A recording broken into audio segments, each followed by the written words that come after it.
Welcome to the Deep Dive. Great to be here. Today we're tackling something, well, quite complex. How China communicates its own story, its political system, to the rest of the world. Yeah, and we're drawing from a pretty interesting source, the 100th episode of a Chinese program, This is China. Right, featuring two key voices. Zhang Weiwei, who's dean of Fudan University's China Institute. And Leng Song from the World Media Research Center at the Chinese Academy of Social Sciences. So for you listening, our mission here is really to unpack their main strategies and ideas. Exactly. How do they suggest China can explain its development, its global role, in ways that, resonate with different people? And we'll aim to focus on those core methods without getting too tangled up in all the details or taking political sides. Definitely. Just understanding the perspectives presented in the source. Okay, so let's start with Zhang Weiwei. A big part of his argument seems to be about needing original research. Yes, specifically research to challenge what he sees as dominant Western narratives about China. He thinks the whole democracy versus autocracy framing is, well, inadequate. That's right. He argues we should shift the focus. Think instead about good governance versus bad governance. So, judging systems by how well they actually function for their people. Precisely. It's a more practical lens, he suggests. He even critiques the Western separation of powers model. Oh, how so? He argues the real issue is the balance between political, social, and capital forces. And he points to the U.S. Yeah, suggesting that capital holds maybe too much sway there. That's quite a claim. It certainly makes you think about different models. And to illustrate this good governance idea, he brings up the pandemic response. Ah, yes. Contrasting China and the U.S., right? Exactly. He frames it as China prioritizing human life. Versus, in his view, the U.S. system prioritizing capital or the economy. That's the comparison he draws. It's a way to ground the governance debate in, well, tangible outcomes. Moving away from abstract labels towards real-world impact. Right. How did the system actually perform under pressure? That's the question he poses. Another big theme for Zhang Weiwei is international comparison. Yes, and not just comparing China to, say, other developing nations. He insists on direct comparisons with major Western powers, like the U.S. And he gets specific. He talks about comparing Shanghai and New York. On what kind of metrics? Things like GDP, sure, but also median household wealth, life expectancy, infrastructure quality. And he highlights Shanghai's reported higher life expectancy. Yeah, around 83 versus 79 for New York, according to his source. And he argues Shanghai's infrastructure is superior. So using concrete data points to make his case about China's progress. Exactly. It's about showing measurable improvements in quality of life. And interestingly, he also suggests China should develop its own metrics. Right. Alongside the standard international ones, metrics that maybe better reflect Chinese priorities. That raises a fundamental question, doesn't it? Whose definition of success are we using? Precisely. Different societies might value different outcomes, so perhaps they need different ways to measure progress. Now, both experts touch on culture, don't they? Zhang Weiwei talks about cultural confidence. Yeah, using China's own cultural traditions as a basis for explaining its political system and choices. This ties into the idea of China as a civilizational state, right? Exactly. A state with this incredibly long, continuous history and unique identity. So the argument is that China's path is shaped by its own history, its own culture. And doesn't necessarily need, Western validation or need to fit a Western model. What examples does he give of this cultural influence? Well, he mentions the Chinese language itself, Sun Tzu, Confucianism. Okay, the classics. But also more modern things, like China's approach to macroeconomic control or even the pandemic response we mentioned. He sees cultural threads there, too.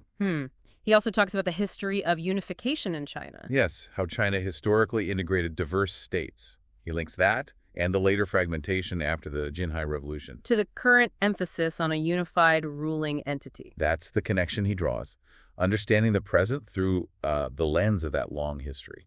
And then there's the concept of people-based governance, or Minbinzi. Right. He presents this as a core element of Chinese political culture. Focused on what, exactly? On improving people's lives, both materially, economically, and also spiritually or culturally. So it provides a kind of cultural justification for the government's focus on delivering tangible benefits. That seems to be the argument.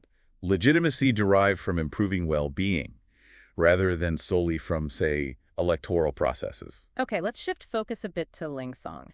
He seems more focused on the how of communication, especially in the modern media age. Definitely. He talks about presenting China's modern achievements effectively. And he brings up China's internet development model. Yeah, and he contrasts it quite sharply with the Western model. How so? What's the contrast he draws? He suggests the Western model has sometimes been used or perhaps exploited for political disruption. He mentions the Arab Spring as an example he uses. Okay. And China's approach. He calls it people-centered, 民主义导向, focusing on widespread access, mobile internet, building the digital economy. And he links the Western model to things like Brexit or Trump's election. He suggests a connection there, yeah, highlighting potential negative social or political side effects of certain kinds of social media environments. It really underscores different philosophies about the internet's role, doesn't it? Economic engine versus, well, potentially disruptive force. It does frame it that way, prioritizing development and stability versus a more, perhaps, laissez-faire approach online. So thinking about strategy, what do they recommend? Zheng Weiwei talks about combining different approaches. Right. Academic discourse, popular communication, and international outreach, all working together. To counter what he sees as challenging Western narratives. Exactly. You need the research foundation, but also ways to make it accessible to broader audiences, both at home and abroad. He even uses their own show, This is China, as an example. Yeah, pointing to its high ratings, its engagement, tackling tough questions in, hopefully, an approachable style. And Langsong builds on this multi-pronged idea. Absolutely. He stresses a multi-platform strategy, TV for authority and reach. Okay. The internet, video sites as main hubs for content. Right. Social media for interaction and discussion. Makes sense. And then short video formats for, quick dissemination of key points. Covering all the bases, basically. Trying to, yeah. He also highlights cross-disciplinary work in media production. You mean? Bringing together not just media people, but experts from politics, sociology, even the arts, theater, film, tech. Interesting. Any examples? He mentioned a reality show, Jixian Tino-san, that incorporated themes of poverty alleviation. So embedding messages in entertainment. Seems to be the idea. And a documentary, Yuji Xingying, showcasing grassroots efforts during COVID. So finding creative ways to tell these stories. Exactly. Reaching audiences who might not tune into a formal political program. Langsong also mentioned a shift in communication style. Yeah, moving away from top-down lecturing. Towards more engagement with public opinion, revealing more details, being more nuanced. He used a phrase, 舒服, 舒服功夫. Which means? Like intricate embroidery, showing the detailed work, the fine-tuning. So more transparency, more conversation. That seems to be the direction. Building trust through showing, not just telling. He also talked about cultivating specific voices, IPs. Yes, personalized and segmented IPs.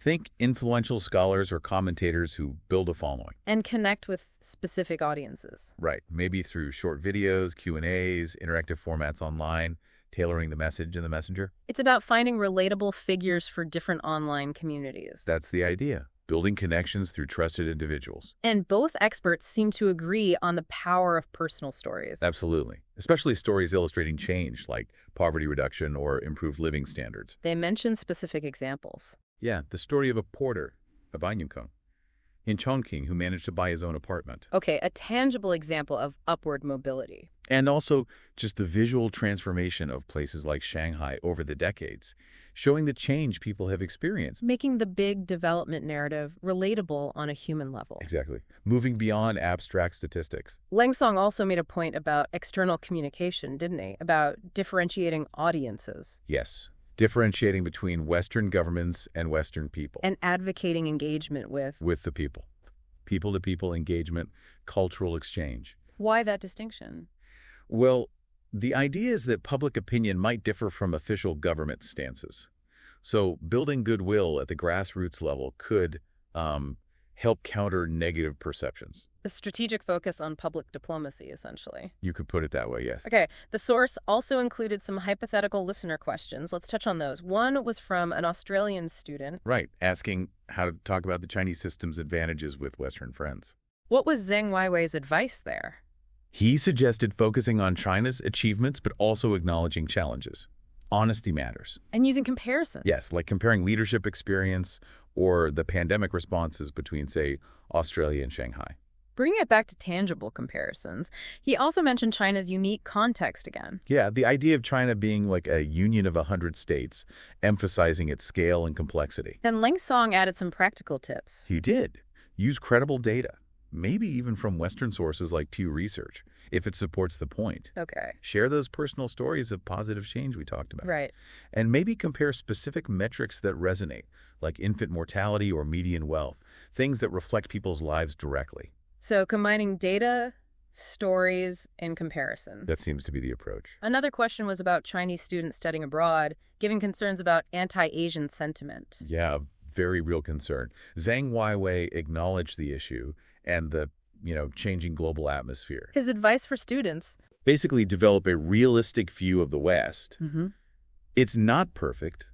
Strengthen safety awareness, definitely. Ah. And emphasize self-reliance and good communication skills, being able to navigate challenges effectively while abroad. Practical advice for a difficult situation. It seems so. And the last hypothetical question was about presenting China's story amid tricky U.S.-China relations. Right. How to convey the national appeal, the political narrative in that context. Zhang Weiwei sounded somewhat optimistic. He did, suggesting there's growing confidence within China itself. And Ling Song noted something about the younger generation. Yeah, that younger Chinese people are perhaps naturally expressing China's story in new, more confident ways. He gave some examples. He mentioned a headline that apparently captured this mood, something like, "National destiny is here, and even the party can't stop it." Wow, that's quite a headline. It suggests a certain momentum, yeah.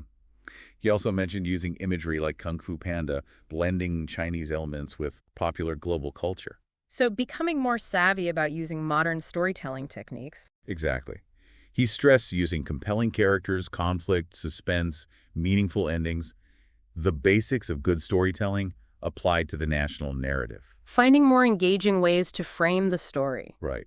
Less didactic, more narrative-driven. Okay, so let's try to summarize the key takeaways for you, our listener. First, there's the emphasis on original thinking and research to challenge existing biases or narratives. Then, the power of comparisons using data, but also understanding the cultural context behind different systems. Highlighting modern achievements is crucial, but needs to be backed by evidence. And the how matters, using smart communication strategies across different platforms, tailoring the message. Don't forget the impact of personal stories, making big changes feel real. And finally, the importance of understanding your audience, whether it's distinguishing between governments and people or connecting with specific online groups. So as you think about all this, maybe consider how these principles could apply more broadly. How could you use original thinking or cross-cultural comparison or better storytelling in your own efforts to understand and talk about complex global issues? Yeah, whatever the topic might be. Think about shifting from those simple binaries, good, bad, democracy, autocracy, towards more nuanced evaluations, looking at tangible outcomes, different perspectives. Exactly. It might just lead to more productive conversations and maybe, just maybe, a deeper understanding all around.